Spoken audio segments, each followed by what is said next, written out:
আসসালামু আলাইকুম ওরহমতুল্লাহি ওবরাকাতুহ। ইন্নাল হামদুলিল্লাহ ওয়াসসালাতু ওয়াসসালামু আলা রাসূলিল্লাহ ওয়া আলা আলিহি ওয়া আসহাবিহি আজমাইন, আম্মা বা'দ। কাছে দূরে দেশে প্রবাসে যারা এখন এই মুহূর্তে আমার সাথে যুক্ত হয়েছেন, আপনাদের সকলকে আমার পক্ষ থেকে আন্তরিক শুভেচ্ছা ও অভিনন্দন। সম্মানিত শ্রোতামণ্ডলী, আমরা একটি বিষয় নিয়ে আলোচনা করেছিলাম, ধারাবাহিকভাবে পর্ব অনুযায়ী আলোচনা করে আসতেছি। সেই হিসাবে আজকে চতুর্থ পর্ব নিয়ে আমরা আলোচনা করব, যে নামদারি আহলে হাদিস ফিতনাবাজ আব্দুর রাজ্জাক বিন ইউসুফ সমাচার। আজকে চতুর্থ পর্ব আমরা যে বিষয়টা জানার চেষ্টা করব, সে বিষয়টা হলো যে রাসূল সাল্লাল্লাহু আলাইহি ওয়াসাল্লামের রওজা শরীফ জিয়ারতের উদ্দেশ্যে হযরত বেলাল রাদিয়াল্লাহু তাআলা আনহুর সফর করা। হযরত আবু দারদা রাদিয়াল্লাহু তাআলা আনহুর সূত্রে ইবনে আসাকির রহমতুল্লাহ আলাইহি বর্ণনা করেন যে হযরত বেলাল রাদিয়াল্লাহু তাআলা আনহুর নবী করিম সাল্লাল্লাহু আলাইহি সাল্লামের রওজায় আগমনের ঘটনাটি হযরত উমর ফারুক রাদিয়াল্লাহু তাআলা আনহুর বাইতুল মাকদাস বিজয়ের পরের ঘটনা। হযরত বেলাল ইবনে আবু রাবাহ বদরি রাদিয়াল্লাহু তাআলা আনহু সে সময়কালে বাইতুল মুকাদ্দাসে বসবাস করছিলেন। তখন হযরত আবু দারদা রাদিয়াল্লাহু তাআলা আনহু বলেন যে অতঃপর হযরত বেলাল রাদিয়াল্লাহু তাআলা আনহু নবী করিম সাল্লাল্লাহু আলাইহি সাল্লামকে স্বপ্নে দেখতে পেলেন। নবী সাল্লাল্লাহু আলাইহি সাল্লাম বেলাল রাদিয়াল্লাহু আনহুকে বলতেছিলেন যে, এ কেমন বিচ্ছিন্নতা হে বেলাল, তোমার কি দায়িত্ব নয় আমার জিয়ারত করা? হযরত বেলাল রাদিয়াল্লাহু আনহু চিন্তিত এবং ভীত অবস্থায় জেগে উঠলেন।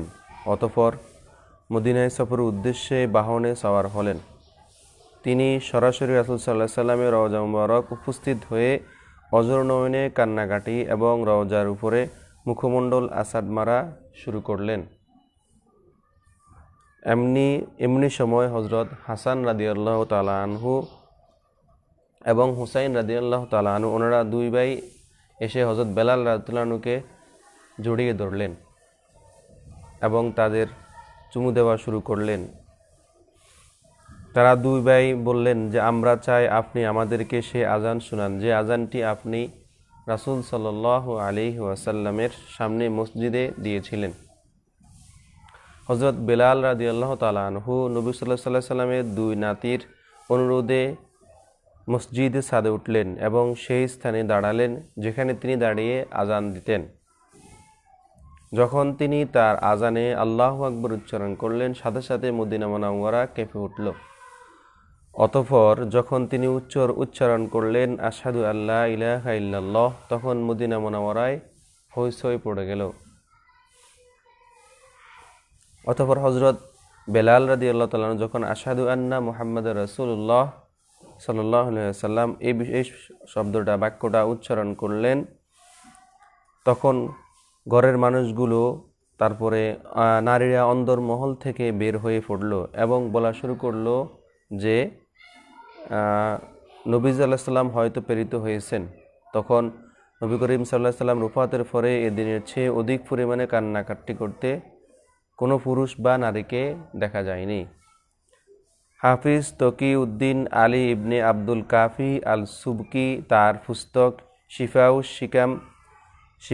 শিকাম ফি জিয়ারতে খাইরিল আনাম এর 52 পৃষ্ঠায় তৃতীয় অনুচ্ছেদে নবী সাল্লাল্লাহু আলাইহি সাল্লামের রওজা জিয়ারতের উদ্দেশ্যে সফর সংক্রান্ত বর্ণনায় এবং রাসূল সাল্লাল্লাহু আলাইহি ওয়াসাল্লামের মুয়াজ্জিন হযরত বেলাল রাদিয়াল্লাহু তাআলা আনহু সিরিয়া থেকে নবী করিম সাল্লাল্লাহু আলাইহি সাল্লামের রওজা মুবারক জিয়ারতের উদ্দেশ্যে মদিনা সফরের বিষয়টি উত্তম সনদে বর্ণনা করে বলেন যে নবী করিম সাল্লাল্লাহু আলাইহি সাল্লামের রওজা মুবারক জিয়ারতের উদ্দেশ্যে হযরত বেলাল রাদিয়াল্লাহু তাআলা আনহুর এই সফরটি রওজা মুবারক উদ্দেশ্যে সফর জায়েজ হওয়ার ব্যাপারে একটি অকাট্য দলিল। তার মানে সিরিয়া থেকে হযরত বেলাল রাদিয়াল্লাহু তাআলা আনহু রাসূল সাল্লাল্লাহু আলাইহি সাল্লামের রওজা শরীফ জিয়ারতের উদ্দেশ্যে সফর করেছেন, নিয়ত করেছেন। তিনি শুধু সরাসরি একবারে রাসূল সাল্লাল্লাহু আলাইহি সাল্লামের রওজাতে এসেছেন। তার মানে এই বিষয় থেকে আমরা বুঝতে পারি যে সরাসরি শুধু খাস নিয়ত করে রাসূল সাল্লাল্লাহু আলাইহি ওয়াসাল্লামের রওজা শরীফ জিয়ারতের উদ্দেশ্যে সফর করা এটা সম্পূর্ণ বৈধ এবং জায়েজ, এতে অবৈধ হওয়ার কিছু নেই। হাফিজ আবু মুহাম্মদ আব্দুল গনি আল মাকদুসি রহমতুল্লাহ আলাইহি তার আল কামাল গ্রন্থে হযরত ইবনে আসাকিরের সূত্রে হযরত বেলাল রাদিয়াল্লাহু আনহু এর এই সফর ঘটনা উল্লেখ করেন। নবী সাল্লাল্লাহু আলাইহি ওয়াসাল্লামের ইন্তেকালের পরে হযরত বেলাল রাদিয়াল্লাহু আনহু কেবল একবারই নবী সাল্লাল্লাহু আলাইহি ওয়াসাল্লামের রওজা জিয়ারতের এই সফরের আজান দিয়েছিলেন। অতঃপর সাহাবায়ে কেরাম অনুরোধ রক্ষা করতে গিয়ে তিনি আজানে দাঁড়িয়েছিলেন বটে, কিন্তু আজান পূর্ণ করার পূর্বেই অজ্ঞান হয়ে মাটিতে পড়ে গিয়েছিলেন। যে ফাআযানা ওয়ালাম ইউতিম্মিল আযানা, হযরত বেলাল রাদিয়াল্লাহু আনহু আজান দিয়েছিলেন কিন্তু তা পূর্ণ করতে পারেননি।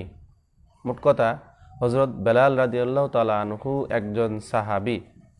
তিনি যদি নবী সাল্লাল্লাহু আলাইহি ওয়াসাল্লামের রওজা জিয়ারতের উদ্দেশ্যে বিশেষ সফর করে শাম দেশ থেকে মদিনা মুনাওয়ারা আসতে পারেন, তাহলে নবী করিম সাল্লাল্লাহু আলাইহি ওয়াসাল্লামের রওজা মুবারক জিয়ারতের জন্য সফর করা দুনিয়ার সকল মুসলমানদের, নবী প্রেমিকদের জন্য কি এটাকে জায়েজ হবে না? অবশ্যই জায়েজ হবে। একজন সাহাবী যদি শাম দেশ থেকে রাসূল সাল্লাল্লাহু আলাইহি ওয়াসাল্লামের রওজা শরীফ জিয়ারতের উদ্দেশ্যে সফর করেছেন, সাহাবী, তার মানে আমরা যদি এই আমলটা করতে যাই তাহলে এটা সাহাবীদের সুন্নত হবে। কেননা রাসূল সাল্লাল্লাহু আলাইহি সাল্লাম বলেছেন যে আলাইকুম বিসুন্নতি ওয়া সুন্নাতিল খুলাফায়ে রাশিদিন আল মাহদিয়িন, যে তোমরা আমার এবং খোলাফায়ে রাশিদিনের সুন্নতকে আঁকড়ে ধরো। এবং উন্নতে এসেছে যে সাহাবী, তার মানে এই সাহাবী শেখে হযরত বেলাল রাদিয়াল্লাহু আনহু। হযরত বেলাল রাদিয়াল্লাহু তাআলা আনহু হলেন রাসূল সাল্লাল্লাহু আলাইহি সাল্লামের একজন সাহাবী এবং মুহাব্বতের একজন ব্যক্তি। তো এই সাহাবী উনি যদি রওজা শরীফ জিয়ারতের উদ্দেশ্যে আপনার সফর করতে পারেন, সেই হিসেবে রাসূল সাল্লাল্লাহু আলাইহি সাল্লামের সুন্নত, সাহাবীদের সুন্নত অনুযায়ী আমরাও করতে পারি, এতে কোনো অসুবিধার কিছু নেই। জিয়ারতের উদ্দেশ্যে সফর জায়েজ যাওয়ার ক্ষেত্রে কোনো সন্দেহের অবকাশ নেই। হযরত উমর রাদিয়াল্লাহু তাআলা আনহু এর মতো ব্যক্তি খেলাফতকালে এমন ঘটনা ঘটেছে তা কে না জানে। হযরত বেলাল রাদিয়াল্লাহু আনহু নবীজিকে স্বপ্ন দেখার ঘটনা অবশ্যই একটি সত্য ঘটনা। কেননা রাসূল সাল্লাল্লাহু আলাইহি সাল্লাম বলেছেন, যে আমাকে স্বপ্ন দেখলো সে যেন সত্যি আমাকে স্বপ্ন দেখলো, কেননা শয়তান আমার সুরত ধরতে পারে না। রাসূল সাল্লাল্লাহু আলাইহি সাল্লামের চেহারা বা সুরত শয়তান ধরতে পারে না। তার মানে রাসূল সাল্লাল্লাহু আলাইহি সাল্লামকে স্বপ্ন যে দেখলো সত্যিই যেন স্বপ্ন দেখলো। রাসূল সাল্লাল্লাহু আলাইহি সাল্লাম স্বপ্নে বেলাল রাদিয়াল্লাহু তাআলা আনহুকে ডাক দিয়েছিলেন যে তুমি এতই বিচ্ছেদ কেন করেছো, আমার কাছে আসো। সেই উদ্দেশ্যে যখন স্বপ্নে দেখলেন, তারপরে তিনি বেলাল রাদিয়াল্লাহু আনহু রাসূল সাল্লাল্লাহু আলাইহি সাল্লাম রওজা শরীফ জিয়ারতের উদ্দেশ্যে সফর করেছিলেন। কেননা স্বপ্নযোগে নবী সাল্লাল্লাহু আলাইহি সাল্লামকে দেখা অবশ্যই সত্য। শয়তান কখনো নবী করিম সাল্লাল্লাহু আলাইহি সাল্লামের স্বরূপ ধরতে পারে না। যেমন হাদিস শরীফে এসেছে, মুসলিম শরীফ এর 6056 নম্বর হাদিসে, যে হযরত আবু হুরায়রা রাদিয়াল্লাহু আনহু বর্ণিত একটি হাদিসে, যে আন আবি হুরায়রা রাদিয়াল্লাহু তাআলা আনহু قال রাসূলুল্লাহ সাল্লাল্লাহু আলাইহি ওয়াসাল্লাম মান রাআনি ফিল মানামি ফাকাদ রাআনি ফাইন্না শাইতানা লা ইয়াতামাসসালু বি। যে হযরত আবু হুরায়রা রাদিয়াল্লাহু আনহু বলেছেন যে রাসূল সাল্লাল্লাহু আলাইহি সাল্লাম বলেছেন, যে ব্যক্তি স্বপ্নে আমাকে দেখলো সে অবশ্যই আমাকে স্বপ্নে দেখেছে। অন্য রাওয়াতে আছে মান রাআনি ফিল মানামি ফাকাদ রাআল হক, দেখেছে। কেননা শয়তান আমার রূপ ধারণ করতে পারে না, কেননা শয়তান রাসূল সাল্লাল্লাহু আলাইহি সাল্লামের রূপ ধারণ করতে পারে না। তার মানে আমরা এই বিষয় থেকে যে বিষয়টা জানতে পারলাম যে রাসূল সাল্লাল্লাহু আলাইহি সাল্লামকে যে কেউ স্বপ্নে দেখেও সে যেন সত্যি স্বপ্নে দেখলো। আর এই স্বপ্নে দেখার পরে রাসূল সাল্লাল্লাহু আলাইহি সাল্লামের রওজা জিয়ারতের উদ্দেশ্যে বেলাল রাদিয়াল্লাহু আনহু রওজা শরীফ মদিনা শরীফে এসেছেন। তার মানে এটা আমরা যদি এই আমলটা করতে পারি তাহলে এটা হযরত বেলাল রাদিয়াল্লাহু আনহুর সুন্নত হিসেবে গণ্য হবে।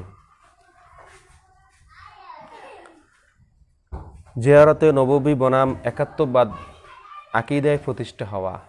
আমরা এখন যে বিষয়টা জানবো যে নবী সাল্লাল্লাহু আলাইহি সাল্লামের জিয়ারতের মূল অর্থ হলো মহান আল্লাহর একাত্মবাদের প্রচার করা। রাসূল সাল্লাল্লাহু আলাইহি সাল্লামের রওজা শরীফ জিয়ারত করার মূল উদ্দেশ্য হলো যে আল্লাহর একাত্মবাদ প্রচার করা। এতে মানুষের তথা জিয়ারতকারীর ঈমানি কুওয়াত বা শক্তি বেড়ে যায় এবং সত্য পথের দিশারি হয়ে নবীর আদর্শে জীবন গড়ার উৎসাহ সৃষ্টি হয়।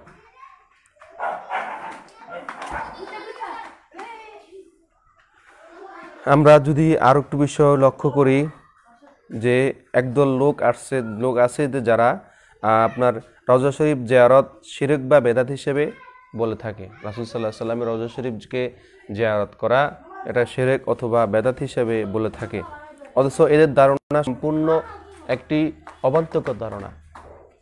এদের ধারণা সম্পূর্ণ একটি অবান্তর ধারণা। শিরক তখন হবে যখন কবরকে মসজিদ বানানো হবে। শিরক তখন হবে যখন কবরকে মসজিদ বানানো হবে। এখানে তো রাসূল সাল্লাল্লাহু আলাইহি ওয়াসাল্লামের কবরকে মসজিদ বানানো হয় নাই। মসজিদ আলাদা, রাসূল সাল্লাল্লাহু আলাইহি ওয়াসাল্লাম রওজা শরীফ আলাদা। তাই রাসূল সাল্লাল্লাহু আলাইহি ওয়াসাল্লাম রওজা শরীফ জিয়ারত করার উদ্দেশ্যে অবশ্যই সফর করা যাবে, এতে কোনো অসুবিধা নেই। তারপরে শিরক বলতে আরেকটা কি বোঝায়, যে মূর্তি বানিয়ে তার পূজা করা হবে। মূর্তি পূজা করাকে শিরক করা হবে। যেমনটা রাসূল সাল্লাল্লাহু আলাইহি ওয়াসাল্লাম বলেছেন যে লা তাত্তাখিযুল কুবুর মাসাজিদা, যে তোমরা কবরগুলোকে মসজিদ বানায়ো না। তার মানে কবরগুলোকে মসজিদ বানানো না বলতে রাসূল সাল্লাল্লাহু আলাইহি ওয়াসাল্লাম বলেছেন যে কবরে গিয়ে তোমরা সেজদা দিও না, সেজদা করো না, এমন করো না যেটা শিরকের পর্যায়ে চলে যায়। তার মানে আমরা যে বিষয়টা জানলাম যে আপনার শিরকটা হলো আলাদা একটা বিষয়। শিরকের সাথে রাসূল সাল্লাল্লাহু আলাইহি ওয়াসাল্লামের রওজা শরীফ জিয়ারতের সাথে কোনো প্রকার সম্পর্ক নেই। রাসূল সাল্লাল্লাহু আলাইহি ওয়াসাল্লামের রওজা শরীফ জিয়ারতের সাথে শিরকের সাথে কোনো প্রকার সম্পর্ক নেই। এই বিষয়টা আমাদেরকে বুঝতে হবে। তবে জিয়ারত, সালাম, বরকত হাসিল ইত্যাদিতে কোনো বাধা নেই, কেননা রওজা এবং কবর জিয়ারত পবিত্র হাদিস দ্বারা সাব্যস্ত। রাসূল সাল্লাল্লাহু আলাইহি ওয়াসাল্লামের রওজা শরীফ জিয়ারত করা এবং কবর জিয়ারত করা এটা পবিত্র হাদিস শরীফ দ্বারা, অসংখ্য সহিহ হাদিস দ্বারা প্রমাণিত। মহানবী সাল্লাল্লাহু আলাইহি ওয়াসাল্লামের রওজা মুবারক জিয়ারতের উদ্দেশ্যে সফর করা এবং জিয়ারত করার কোনো মতেই শিরক বা বেদাত সংক্রান্ত কাজ নয়, বরং একজন জিয়ারতকারী জিয়ারতের বিধান মেনে তা করবেন, যাতে করে তার শ্রেষ্ঠ আমলটি বরবাদ হয়ে না যায়। তবে রাসূল সাল্লাল্লাহু আলাইহি ওয়াসাল্লামের রওজা মুবারক জিয়ারত সংক্রান্ত দুটো বিষয় মনে রাখা আমাদের অতীব জরুরি। রাসূল সাল্লাল্লাহু আলাইহি ওয়াসাল্লামের রওজা শরীফ জিয়ারত করার সাথে সংক্রান্ত দুটি বিষয় আমাদের জেনে রাখা একান্ত জরুরি। আসুন আমরা সেই দুই বিষয় জানবো। একটি প্রথম বিষয় হলো যে এতটুকু বিশ্বাস পুঞ্জীভূত রাখতে হবে যে নবী সাল্লাল্লাহু আলাইহি ওয়াসাল্লামের তাজিম বা তাকে সম্মান প্রদান করা একটি জরুরি আত্মবশ্যকীয় বিষয়, সকল সৃষ্টির উপরে তার মর্যাদা এবং সম্মান। আর দ্বিতীয় বিষয়টি হলো আল্লাহ রব মানে রব আল্লাহ, আল্লাহ একজনই, রব একজনই, তিনি একক সত্তা, তিনি তার সকল গুণাবলীতে সমৃদ্ধ। নবী সাল্লাল্লাহু আলাইহি ওয়াসাল্লাম কোনো সৃষ্টি তার সমকক্ষ নয়। নবী এবং রাসূল সহ পৃথিবীর কোনো সৃষ্টি আল্লাহ তাআলার কোনো সমকক্ষ নয়। যদি কোনো ব্যক্তি কোনো মাখলুককে আল্লাহর সমকক্ষ বা সমপর্যায়ে মনে করে, তাহলে এটি হবে জঘন্যতম শিরক। যদি কোনো ব্যক্তি আল্লাহর কোনো সৃষ্টিকে আল্লাহর সাথে সমতুল্য করে বা মিলিয়ে ফেলে, তাহলে সেটা হবে শিরক। এখন এই রওজা শরীফ জিয়ারত করার সাথে আল্লাহর সাথে আপনার সমতুল্য কিভাবে হলো? এগুলো আক্কল জ্ঞানহীনের মতো কথা। কোথায় রওজা শরীফ জিয়ারত করা রাসূল সাল্লাল্লাহু আলাইহি ওয়াসাল্লামের সুন্নত, কবর জিয়ারত করা নবীজির সুন্নত, আর কোথায় শিরক? আমরা তো এখানে রওজা শরীফ করতে গেলে আপনার আল্লাহর সাথে কারোর সাথে করি না, সমতুল্য করি না, তাহলে শিরক কিভাবে হবে? এই সমস্ত কথাগুলা একবারে আক্কল জ্ঞানহীন মতো কথা। একটু বিবেক দিয়ে বুঝলে বোঝা যাবে কোথায় শিরক আর কোথায় রওজা শরীফ জিয়ারত করা। মাআযাল্লাহ। অনুরূপভাবে যে ব্যক্তি রাসূল সাল্লাল্লাহু আলাইহি ওয়াসাল্লামের মান মর্যাদা ক্ষুণ্ণ হয় এমন কাজ করবে, তাকে তার সঠিক মর্যাদা থেকে তাচ্ছিল্য করবে, সে নির্ঘাত অপরাধী এবং কাফের হিসেবে সাব্যস্ত হবে। এভাবে যদি কেউ নবী সাল্লাল্লাহু আলাইহি ওয়াসাল্লামের ব্যাপারে চরম বাড়াবাড়ি করে, তাহলে সেও হবে সীমা লঙ্ঘনকারী। রাসূল সাল্লাল্লাহু আলাইহি ওয়াসাল্লামের আপনার শান মান নিয়ে এত বাড়াবাড়ি করা যাবে না, যে বাড়াবাড়ি করার মানে আল্লাহর সমতুল্য হয়ে গেল, এটা কখনো করা যাবে না। আল্লাহ হলেন সৃষ্টিকর্তা, আল্লাহ তাআলা হলেন সৃষ্টিকর্তা, আর রাসূল সাল্লাল্লাহু আলাইহি ওয়াসাল্লাম হলেন সৃষ্ট হয়েছেন, তিনি আল্লাহ তাআলাকে সৃষ্টি করেছেন। তাই সৃষ্টিকর্তার সাথে আল্লাহর কোনো সৃষ্টির সাথে তুলনাই হয় না। সৃষ্টিকর্তার সাথে সৃষ্টিকর্তার সাথে আল্লাহর কোনো সৃষ্টির সাথে তুলনাই হয় না। কোথায় সৃষ্টিকর্তা আর কোথায় সৃষ্ট বিষয়, এগুলো আমাদেরকে বুঝতে হবে। আমরা একটু বিবেক খরচ করে বুঝতে হবে। এই নিয়ম নীতি রক্ষা করবে এবং তার সুমহান মর্যাদাকে অটুট রাখবে, তার ক্ষেত্রে জিয়ারতের মতো পুণ্যময় এই ইবাদতটি অবশ্যই তার ভাগ্য সুসম্পূর্ণ করবে, এতে কোনো সন্দেহ নেই। যেমন রাসূল সাল্লাল্লাহু আলাইহি সাল্লামের রওজা মুবারক জিয়ারত কখনোই আল্লাহর সমপর্যায় হওয়ার মতো বিষয় নয়, বিদায় তার রওজা জিয়ারত একটি বরকতময় বিষয়। এক্ষেত্রে আল্লামা বুসাইরি রহমতুল্লাহ আলাইহি তার কাসিদায়ে বুরদায় লিখেছেন যে তুমি সেই মন্তব্যগুলো বর্জন করো যেগুলো খ্রিস্টান সম্প্রদায় তাদের নবী সম্পর্কে করেছে। তুমি কেবল স্বাধীনভাবে তার ব্যাপারে সেই প্রশংসাগুলো করবে যা মানানসই। তার মানে যে বিষয়টা জানা গেল যে এই কাসিদায়ে বুরদার মধ্যে আমরা যে বিষয় দেখলাম যে তুমি সেই মন্তব্যগুলো বর্জন করো যেগুলো খ্রিস্টান সম্প্রদায় তাদের নবী সম্পর্কে করেছে। খ্রিস্টান সম্প্রদায় যে সমস্ত মন্তব্যগুলা তারা তাদের নবীর শানে করেছে, নবীকে নিয়ে করেছে, সে সমস্ত মন্তব্যগুলো আমাদের নবীকে নিয়ে করা যাবে না। যে আপনার খ্রিস্টান সম্প্রদায়রা হযরত ঈসা আলাইহিস সালামকে বলতো ঈসা 3 খোদার 1 খোদা, তারপরে ঈসা স্বয়ং আল্লাহর পুত্র, ঈসা 3 খোদার 1 খোদা, ঈসা স্বয়ং আল্লাহ তাআলার পুত্র। এই যে মন্তব্য তারা নবীকে নিয়ে করেছে, আমরা কি কখনো আমাদের নবীকে নিয়ে মন্তব্য করেছি? না, আমরা কখনো আমাদের নবীকে নিয়ে মন্তব্য করি নাই। তাহলে এটা কিভাবে শিরক হবে, কিভাবে এটা হারাম হবে? কোথায় জিয়ারত আর কোথায় নবীর সাথে সমতুল্য করা, আল্লাহর সাথে সমতুল্য করা? কখনো এটা কখনো মানানসই হতে পারে না। তুমি তাকে তার সেই মর্যাদার আসনে প্রতিষ্ঠিত করবে যা তার ব্যক্তিত্বের সাথে উপযুক্ত, যা তার ব্যক্তিত্বের সাথে উপযুক্ত।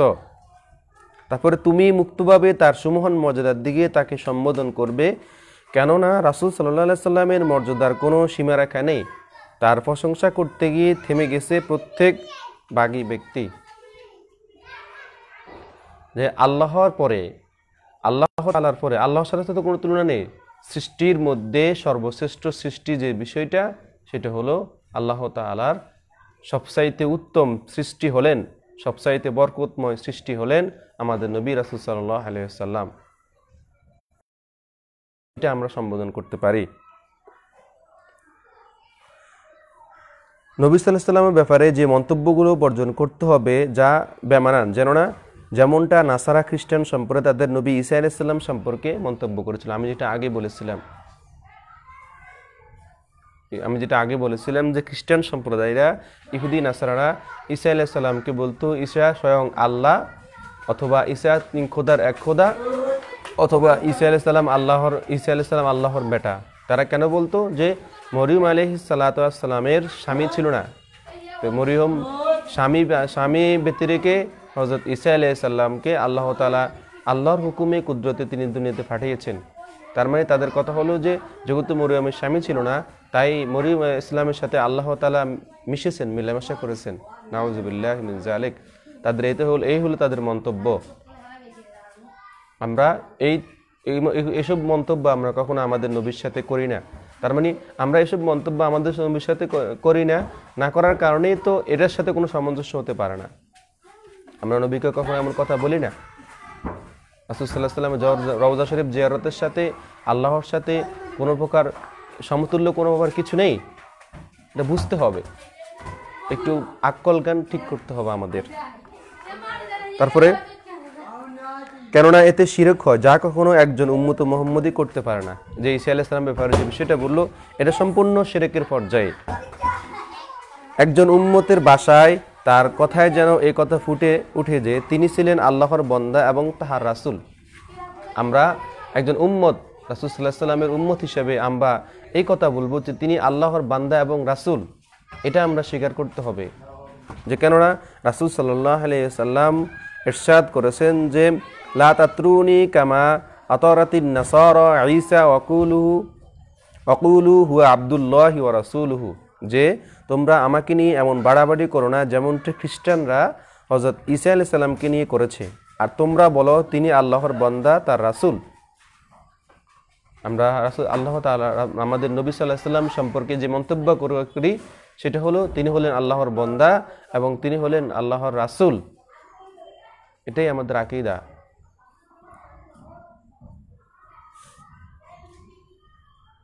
নিজের নামের সাথে তারও নামকে মিলিয়ে উল্লেখ করেছেন। নবীর আনুগত্য তার নিজের আনুগত্য ঘোষণা করেছেন। যেমন আল্লাহ তাআলা পবিত্র কোরআন মাজিদে ইরশাদ করেছেন যে মাইয়ুতিউর রাসূল ফাকাদ আতা আল্লাহ, যে ব্যক্তি রাসূল সাল্লাল্লাহু আলাইহি ওয়াসাল্লাম আনুগত্য করলো সে যেন আল্লাহর আনুগত্য করলো। তার মানে আল্লাহ তাআলার আনুগত্য করতে হলে রাসূল সাল্লাল্লাহু আলাইহি ওয়াসাল্লামের আনুগত্য করতে হবে। রাসূল সাল্লাল্লাহু আলাইহি ওয়াসাল্লামের আনুগত্যের মধ্য দিয়ে আল্লাহ তাআলার আনুগত্য। রাসূল সাল্লাল্লাহু আলাইহি ওয়াসাল্লামকে বাদ দিয়ে আল্লাহ তাআলার আনুগত্য করা যাবে না। যখন ইবনুল ফারিসকে বলা হলো তুমি দেখুন নবীর প্রশংসা করছো না, তখন ইবনুল ফারিস বললেন যে আমি দেখতে পারছি যে নবী সাল্লাল্লাহু আলাইহি ওয়াসাল্লামের শানে যত প্রশংসা করা হয়েছে এর প্রত্যেকটি প্রশংসায় নগণ্য, যদিও প্রশংসাকারী সাধ্যতীত চেষ্টা করে তার বেশি বেশি প্রশংসা করতে চেয়েছে। কেননা মহান আল্লাহ তাআলা যার প্রশংসা যথাযথভাবে করেছেন সেখানে মাখলুকের কী বা ক্ষমতা আছে তার সর্বোচ্চ প্রশংসা করার। এ কথাটাকে বলেছেন ইবনুল ফারিস বলেছেন। আমরা আরেকটু দেখি যে আল্লামা কাজী আয়াজ রহমাতুল্লাহ আলাইহি তার আশিফা বিতারিফি হুকুকিল মুস্তাফার মধ্যে উল্লেখ করেছেন যে রাসূল সাল্লাল্লাহু আলাইহি সাল্লাম তার কামালিয়াত, জামালিয়াত এবং জালালিয়াতের সর্বোচ্চ মাকামে পৌঁছে গেছেন। আল্লামা কাজী আয়াজ রহমাতুল্লাহ আলাইহি তার আশিফা বিতারিফি হুকুকিল মুস্তাফা এই কিতাবে তিনি উল্লেখ করেছেন তিনি তার নসবে, বংশে, সৌন্দর্যে, শক্তিতে, জ্ঞানে, পাণ্ডিত্যে, সহনশীলতায়, বীরত্বে এবং সম্মানে সবার ঊর্ধ্বে। যখন তার কদর, সম্মান এবং মর্যাদা স্বতন্ত্র পর্যায়ের, অতএব তাকে যদি যথাযথভাবে সম্মান প্রদান করা হয় এবং প্রশংসা করা হয় নিশ্চয়ই এতে মহান আল্লাহর প্রশংসা করা হবে। তিনি এমন এক মহান রাসূল যার নবুওয়াত এবং রিসালাত ফজিলত এতই বড় যে তিনি আল্লাহর দরবারে সুমহান মর্যাদার অধিকারী। আমরা এখন যে বিষয়টা আরো একটু দেখব যে এমন মহান নবীর রওজা শরীফ জিয়ারত করা শিরক বা বিদআত নয়, বরং একাত্মবাদকে সমুন্নত করার এক অপূর্ব মাধ্যম। আজ-জিয়ারাতুন নববিয়্যা পৃষ্ঠা নাম্বার 46 এই বিষয়টা উল্লেখ রয়েছে। সালফে সালেহিন উলামায়ে কেরাম নবী সাল্লাল্লাহু আলাইহি ওয়াসাল্লামের রওজা মুবারক জিয়ারতকে শরীয়ত সম্মত বলে ফতোয়া দিয়েছেন। সালফে সালেহিন উলামায়ে কেরামগণ নবী করিম সাল্লাল্লাহু আলাইহি ওয়াসাল্লামের রওজা মুবারক শরীফ জিয়ারতকে শরীয়তের সম্মত বলে তারা ফতোয়া দিয়েছেন। এমনকি রওজা জিয়ারতের উদ্দেশ্যে সফরকে তারা সকলে শ্রেষ্ঠ আমল হিসেবে মনে করেন। সালফে সালেহিনরা মনে করেন যে এমনকি রওজা শরীফ জিয়ারতের উদ্দেশ্যে সফর করাকে তারা সকলে শ্রেষ্ঠ আমল হিসেবে মনে করেন। তারা আমাদের পূর্ববর্তী উলামায়ে কেরাম নবী যুগে নিকটবর্তী হওয়ার কারণে বাস্তব বিষয়টি তাদের নিকট আমাদের তুলনা অনেক গুণে পরিষ্কার। শরীয়তের অসংখ্য গভীর ও জটিল বিষয়ে আমরা তাদের অনুসরণ করে থাকি এবং তাদের সিদ্ধান্তসমূহ গ্রহণ করে থাকি।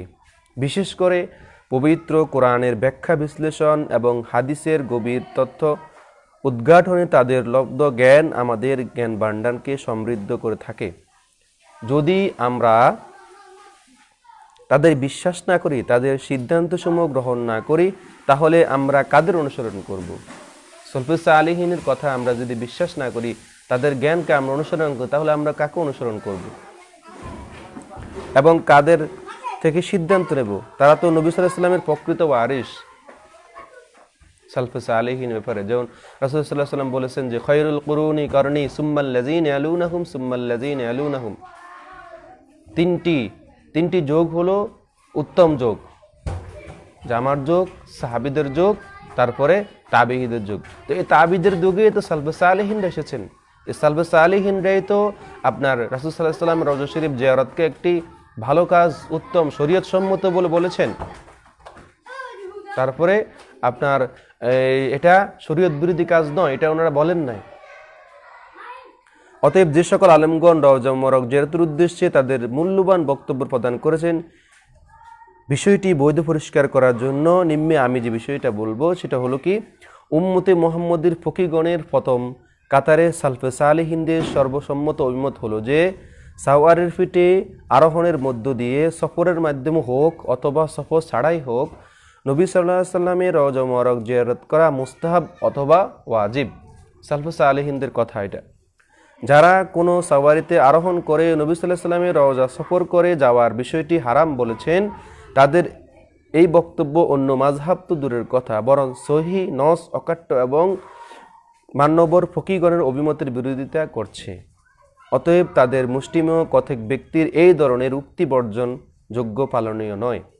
এক্ষেত্রে গ্রহণযোগ্য এবং উম্মতের সর্বজন সমর্থিত মশহুর ওই মতটি রওজা জিয়ারতের বৈধতার ব্যাপারে আমলযোগ্য। আমরা যে বিষয়টা জানলাম এই প্রসঙ্গে এতটুকু বলতে চাই যে রওজা শরীফ জিয়ারতের সফর করাকে হারাম বলা একটি চরম দৃষ্টতা, একটা জাহিলিয়ত। রাসূল সাল্লাল্লাহু আলাইহি সাল্লামের রওজা শরীফ জিয়ারতের উদ্দেশ্যে সফর করা এটি সম্পূর্ণ প্রকার মুস্তাহাব এবং ওয়াজিব অথবা ওয়াজিব। এটি সম্পূর্ণ বৈধতা, সাহাবীদের সুন্নত। এটি শিরক নয়, এটা একটি সুন্নতের কাজ, আমলের কাজ, ইবাদতের কাজ। রাসূল সাল্লাল্লাহু আলাইহি সাল্লামের রওজা শরীফ জিয়ারতের অসংখ্য ফজিলত রয়েছে, যেটা আমরা পূর্বের পর্বগুলোতে আমরা আলোচনা করেছি।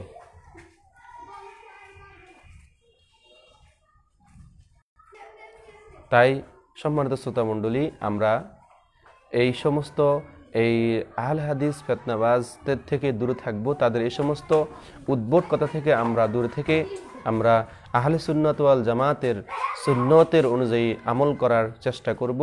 আল্লাহ তাআলা আমাদের সকলকে যেন রাসূলুল্লাহ সাল্লাল্লাহু আলাইহি সাল্লামের এই রওজা শরীফ জিয়ারত করার মতো একটি ফজিলতপূর্ণ ইবাদত আমাদের সকলকে যেন কবুল করেন। আমিন।